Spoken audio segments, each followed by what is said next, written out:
सूरज अपने घर से वापस दिल्ली जाने ही वाला था, लेकिन अचानक उसकी माँ की तबीयत खराब होने की वजह से वो 2-3 दिनों के लिए रुक गया। उनकी माँ की तबीयत सही हो गई तो वो अपनी होंडा सिटी से वापस दिल्ली जाने के लिए तैयार हो गया। सूरज दिल्ली में द्वारका सेक्टर 10 में सार्थक अपार्टमेंट ब्लॉक ए रूम नंबर 302 में रहता था। सूरज किसी बुक्स की कंपनियों में जनरल मैनेजर के पद पर काम करता था। सूरज की अभी शादी नहीं हुई थी। सूरज अपने घर से दिल्ली वापस आने के लिए अपने माँ के पैर छूकर आशीर्वाद लेते हुए अपनी होंडा सिटी गाड़ी में बैठकर चल दिया। लगभग 200-300 किलोमीटर दूर जाने के बाद रात के करीब 1 बज गए थे। सूरज के साथ में कोई और नहीं था। थोड़ी देर बाद सूरज को भूख और प्यास दोनों लगी। सोचा कि रास्ते में कहीं होटल मिलेगा तो कुछ नाश्ता पानी किया जाएगा और घंटे 2 घंटे आराम किया जाएगा। लेकिन समय अचानक बदल गया। घने जंगल में जाकर गाड़ी अचानक से बंद हो गई और गाड़ी से धुआं निकलने लगा। सूरज ने अपनी गाड़ी से जब निकल कर देखा तो गाड़ी के इंजन रेडिएटर में पानी ना होने के कारण गर्म होकर इंजन से धुआं निकल रहा था। सूरज अपने गाड़ी में देखा कि कहीं पानी का बोतल हो तो मिल जाए, लेकिन कहीं भी पानी नहीं मिला। उस जंगल में अंधेरा काली रात में कहीं भी पानी नहीं मिलने का कोई उपाय नजर नहीं आ रहा था। सूरज वापस अपनी गाड़ी में जाकर बैठ गया। कल ही कंपनी में मीटिंग थी और मीटिंग में पहुंचना बेहद ज़रूरी था, लेकिन सूरज तो रास्ते में ही फंसा हुआ था, तो कल का मीटिंग वो कहाँ से अटेंड कर पाएगा। सूरज अपनी गाड़ी में बैठकर सोचने लगा, साला ये गाड़ी को भी अभी खराब होना था। तभी सूरज ने अपनी गाड़ी की लाइट जलाकर देखा तो करीब 100 मीटर की दूरी पर एक आदमी हाथ में लालटेन लेकर काला कंबल ओढ़कर खड़ा था। सूरज ने सोचा, अपनी गाड़ी से निकल कर जाता हूँ और इससे पूछता हूँ कि कहीं पानी की कोई व्यवस्था है कि नहीं। फिर सूरज गाड़ी से निकलकर उसी आदमी के पास जाकर पूछा, बाबा कहीं पानी की व्यवस्था होगी? मेरी गाड़ी ख़राब हो गई है, कहीं इधर पानी मिले तो बताइए। इस पर वो आदमी हाथ में लालटेन लिए काला कंबल उतार कर बोला, यहाँ से 100 मीटर दूर जाने बाद एक बड़ा सा मकान मिलेगा। वहाँ कोई नहीं होगा, लेकिन दरवाज़ा खुला होगा और उसी के अंदर बगल में एक चापाकल होगा, वहीं से तुम पानी भर लेना। और फिर वह आदमी सूरज की गाड़ी की ओर बढ़ने लगा। सूरज पानी की बोतल लेकर उस आदमी के बताए हुए जगह पर जाने लगा। वो वहाँ पहुँचा तो उसने देखा कि बड़े ही भयानक सा दिखने वाला एक मकान, उसका दरवाज़ा खुला हुआ था। सूरज कहीं ना कहीं उस मकान को देख कर ही डर गया था, लेकिन फिर भी कल उसको मीटिंग में जाना था। कंपनी की मीटिंग के लिए ज़रूरी मीटिंग थी, इसलिए वो सोचा कि आया है तो वो पानी लेकर ही जाएगा। मकान के अंदर जैसे ही सूरज गया तो ठीक जैसे बाबा ने बताया था वैसे ही बगल में एक चापाकल था। सूरज ने चापाकल को चलाने की कोशिश की। अंदर से एक आवाज़ सी आई, कौन हो तुम? सूरज को एक डर सा लगने लगा और सूरज चापाकल चलाना बंद कर दिया। लेकिन फिर जब चापाकल को चलाया तो फिर उधर से आवाज़ आई, कौन हो तुम? बोलते क्यों नहीं? किस लिए आए हो? सूरज ये सोचने लगा कि उस बाबा ने तो बताया था कि यहाँ कोई नहीं होगा, लेकिन यहाँ से तो आवाज़ आ रही है, यहाँ पर कोई तो है। और फिर सूरज बोला, मैं सूरज हूँ, मेरी गाड़ी ख़राब हो गई है, इसलिए मैं यहाँ पर बस पानी लेने को आया हूँ। तो फिर उधर से आवाज़ आई, ठीक है, पानी ले लो और पानी लेकर मेरे पास आओ। इस आवाज़ के साथ ही चापाकल के अंदर से एक हाथ निकला। वो हाथ देखने में बड़ा ही भयानक लग रहा था। वो पूरी तरह से सड़ा हुआ था। सूरज एकदम से ठिठक कर पीछे की ओर जा गिरा और फिर उस चापाकल के अंदर से जोरों की आवाज़ आने लगी, जैसे कोई हंस रहा हो, बहुत ही भयानक हंसी।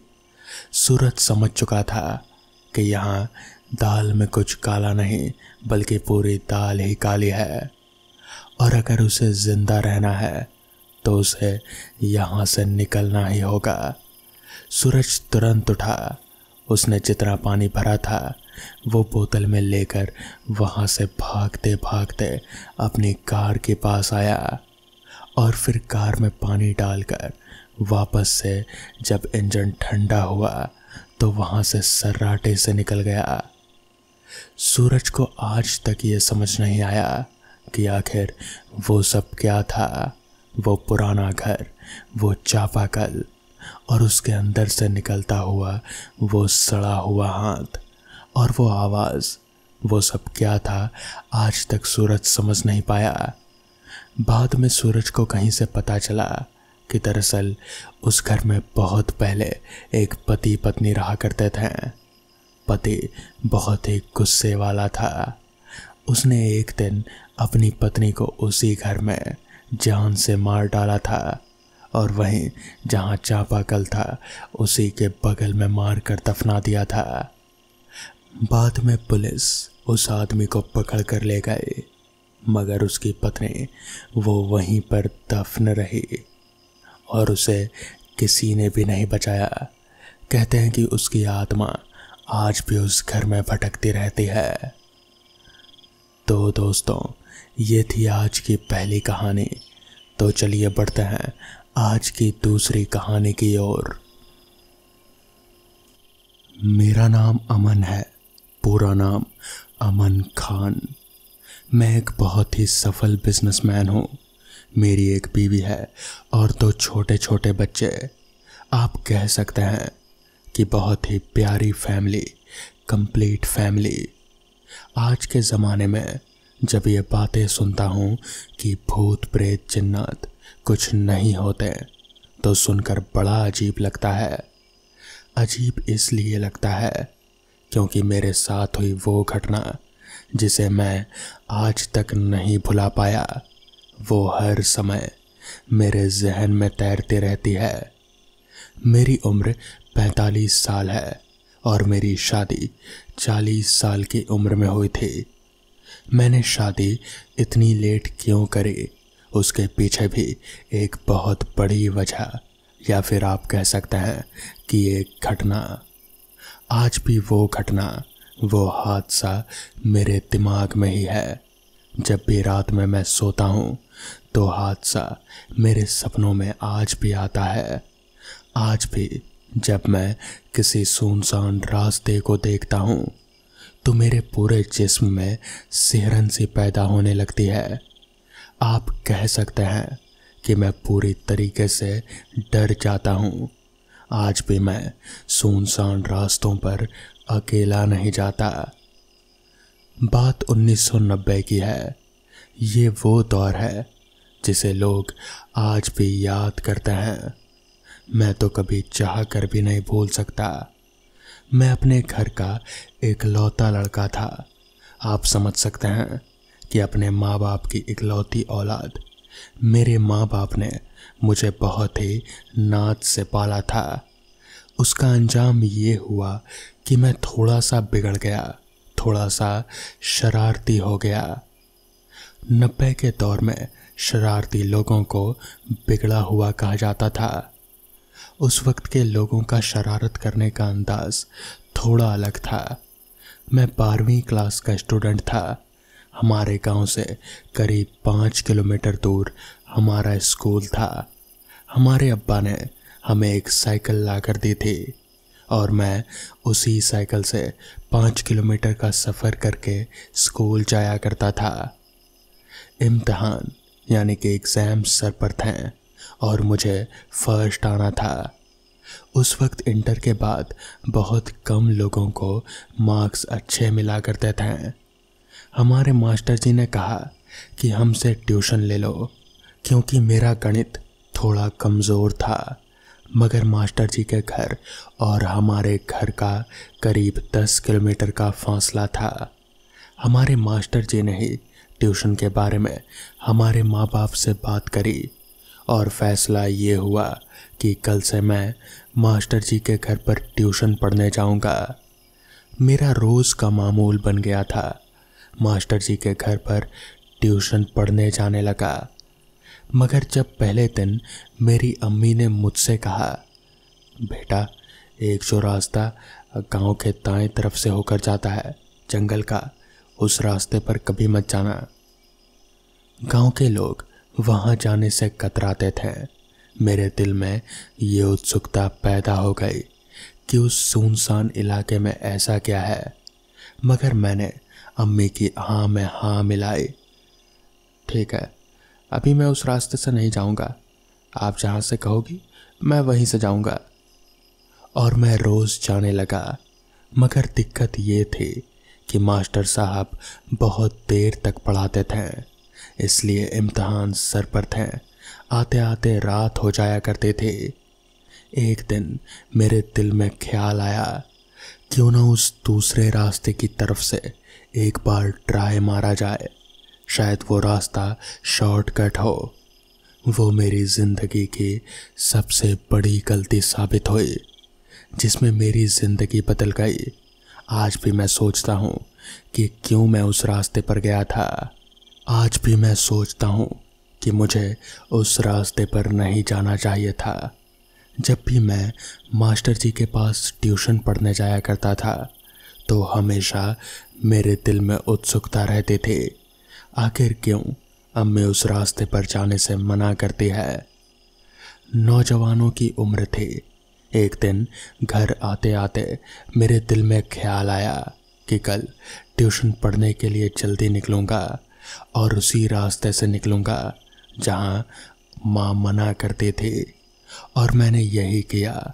दूसरे दिन अपनी सोच के मुताबिक घर से जल्दी निकल दिया और गांव के दाहिनी तरफ से मैंने अपनी साइकिल मोड़ दी, जहाँ से निकलने के लिए मुझे मना किया गया था। जब मैं उस तरफ चल दिया तो मैंने महसूस किया कि वहाँ पर झाड़ियाँ बहुत है। साइकिल चलाने में बहुत दिक्कत हो रहे थे। फिर मैंने साइकिल पीछे मोड़ दी और सोचा कल कैंची लेकर आऊँगा और झाड़ियाँ काट लूँगा। दूसरे दिन मैंने यही किया, कैंची लेकर निकला। रास्ते में जितनी भी झाड़ियाँ थी उन सबको थोड़ा थोड़ा काटते चला गया। ये देखकर मैं हैरान हो गया कि वहाँ से मास्टर जी के घर का रास्ता बहुत कम था। फासले पर अमूमन मुझे 2 घंटे लगते थे और झाड़ी वाले रास्ते से मैं आधे घंटे में ही वहाँ पर पहुँच गया। मैंने सोचा कि माँ बेकार में ही परेशान हो रहे थे, यहाँ तो मैं जल्दी आ गया। मैंने सोचा गांव के लोग एक नंबर के बेवकूफ़ हैं, वो यहाँ से आने की वजह लंबे रास्ते से होकर आते हैं और इस रास्ते पर बेवजह ही डरते हैं। मैंने तो ऐसा कुछ नहीं देखा, वो एक सीधा रास्ता था। मास्टर जी मुझे देखकर चौंक गए, बोले कि मैं बड़ा जल्दी आ गया, तो मैंने उनसे झूठ बोल दिया कि मैं आज घर से जल्दी निकल आया। फिर मेरा रोज का मामूल हो गया, मैं उसी रास्ते से जाने लगा। अब तो मुझे वहाँ पर जाते हुए मज़ा आने लगा था। गाना गाते हुए अपनी ही धुन में बहुत तेज़ी से साइकिल चलाता हुआ चुपचाप निकल जाता। मगर एक रोज़ की बात है, उस दिन गर्मी बहुत तेज़ थी और मैं उसी रास्ते से निकल कर जा रहा था। प्यास बहुत तेज़ लग रहे थे मगर पानी नहीं था, ऊपर से गर्मी भी बहुत लग रहे थे। एक तरफ मैंने एक पेड़ देखा। सोचा कि थोड़ा सुस्ता लूं। एक पेड़ के नीचे मैं आराम से बैठ गया। रात हो चुकी थी। आज मास्टर जी काफ़ी देर तक पढ़ा रहे थे।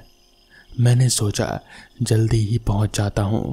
कौन सा मास्टर जी या फिर घर वाले शक करेंगे। बहुत अच्छी हवा चल रही थी और मैं बैठा यही सोच रहा था कि काश पानी मिल जाए। अचानक मेरी निगाह एक और चली गई। मुझे अपनी आंखों पर यकीन नहीं हुआ। जिस पेड़ के नीचे मैं बैठा था उसके ठीक सामने एक घर बना हुआ था, बहुत पुराना सा। मैंने सोचा इतने दिन से मैं यहाँ से आ रहा हूँ, मुझे घर पहले क्यों नहीं दिखाई दिया। लेकिन मैंने ज़्यादा ध्यान नहीं दिया। अंधेरे की वजह से ज़्यादा कुछ दिख नहीं रहा था।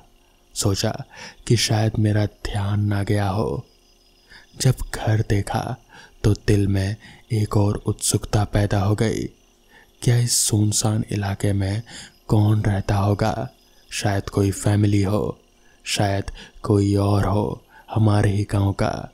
अगर कोई लड़का होगा तो उससे मेरी दोस्ती हो जाएगी। ये सोचकर ही मेरे कदम उस घर की ओर मुड़ गए। मुझे पता ही नहीं चला।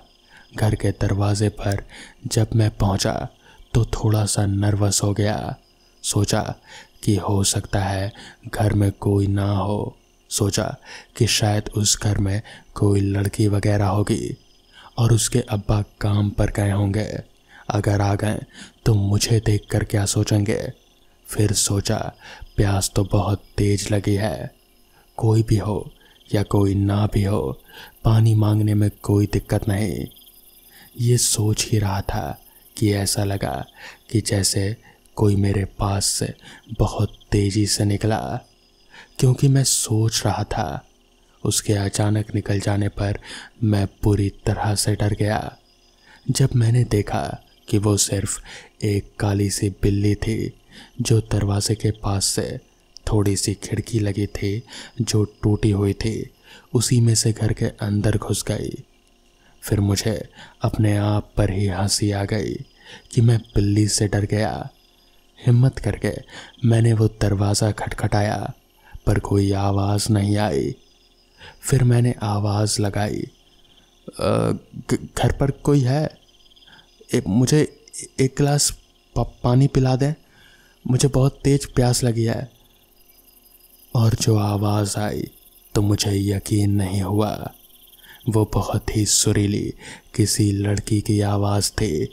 उसने कहा, घर पर कोई नहीं है। मेरी समझ में नहीं आ रहा था कि मैं क्या बोलूं, क्योंकि मैं जवान था। लड़की की आवाज़ सुनकर और उत्सुकता पैदा हो गई। शायद वो बहुत खूबसूरत होगी। मैंने फिर आवाज़ लगाई, मुझे सिर्फ एक गिलास पानी पिला दें, मैं चला जाऊंगा। कुछ देर बाद उसकी आवाज़ आई, रुकिए मैं आपको पानी पिलाती हूँ। थोड़ी देर बाद दरवाज़ा हल्का सा खुला और एक बहुत खूबसूरत सा हाथ पानी का गिलास लिए मेरे सामने हाजिर थे। उसने चेहरा नहीं दिखाया। मैंने गिलास ले लिया और पी लिया। मेरी हैरानी का कोई ठिकाना नहीं था। वो हाथ इतना खूबसूरत, इतना गोरा था कि अंधेरे में भी चमक रहा था। मैंने पानी पिया तो मुझे एहसास हुआ कि ये पानी कुछ अजीब सा है। उसकी गंध थोड़ी अजीब सी है और थोड़ा चिपचिपा सा है। मुझे समझ नहीं आया कि आखिर ये क्या है। अंधेरे में उस गिलास के नीचे कुछ नज़र भी नहीं आ रहा था। मैंने वो गिलास झुकाकर अपने हाथ में थोड़ा सा पानी लिया तो मेरी हैरानी का कोई ठिकाना नहीं रहा, क्योंकि वो पानी नहीं बल्कि लाल लाल खून था। मैंने गिलास वहीं फेंक दिया। तभी अचानक से दरवाज़ा पूरा खुला और वो खूबसूरत हाथ जिसका था, मुझे उसका चेहरा नज़र आया। वो चेहरा मैं आज तक अपनी ज़िंदगी में कभी नहीं भूल सकता। वो जो कुछ भी था वो इंसान तो नहीं था। उसकी आंखें बिल्कुल लाल थीं और चेहरे पर पूरी तरह से कीड़े रेंग रहे थे। सिर पर बाल आधे जले हुए और चिपके हुए थे। बस वो हाथ ही था जो थोड़ा खूबसूरत था। मुझे कुछ समझ नहीं आ रहा था कि अब ये क्या भला है। मैं समझ गया था कि अगर मैं यहाँ यूं ही पड़ा रहा तो फिर मेरी जान जाएगी।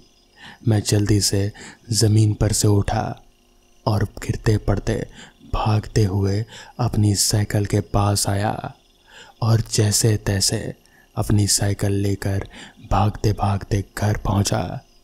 घर पहुंचकर मैंने सबको पूरी बात बता दी। मैं इतना डरा हुआ था कि मैं अपने अंदर उस चीज़ को रख नहीं सका। जिसके बाद पहले तो घर वालों ने मुझे बहुत डांट फटकार लगाई और फिर बताया कि दरअसल उस रास्ते पर उस चुड़ैल का वास है। वो उसी झोपड़ी में रहती है और लोगों को मार डालती है। जो भी उस रास्ते से गुजरते हैं वो उनको अपना शिकार बनाती है। वो तो तुम्हारी किस्मत अच्छी थी जो तुम्हारे गले में मौलवी साहब का दिया हुआ वो ताबीज़ था, वरना पता नहीं आज क्या हो जाता। उस दिन के बाद से मैंने उस रास्ते से जाना ही छोड़ दिया। मगर वो चेहरा, वो पूरा घटना मेरे दिमाग में जैसे बैठ सा गया और ये काफ़ी सालों तक चला। मैं बहुत ही परेशान सा रहने लगा था। रातों को नींद नहीं आते थे। मगर फिर धीरे धीरे सब कुछ पहले जैसा हो गया।